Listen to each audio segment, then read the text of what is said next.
Saharlik va iftorliklar uchun go'shtli qatlamali non. 1 stakon suv, 1 stakon suv solamiz.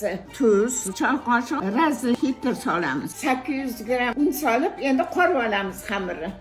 Piyozni mayda qilib to'g'rab olamiz. Ko'k piyozni mayda qilib to'g'rab olamiz.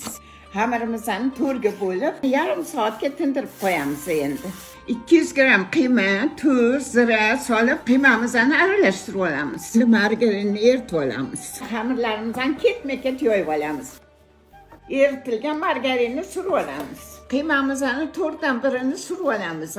Ikkinchi xamirni ham ustiga margarin solib, qiyma solib o'rab olamiz. Muzlatgichga qo'yib qo'yamiz yarim soatga. Endi xamirimizni olib yoyib olamiz.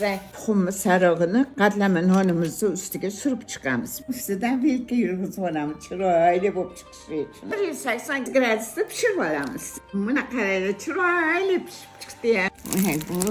Buni qavat bo'lib chiqdi. Bismillah.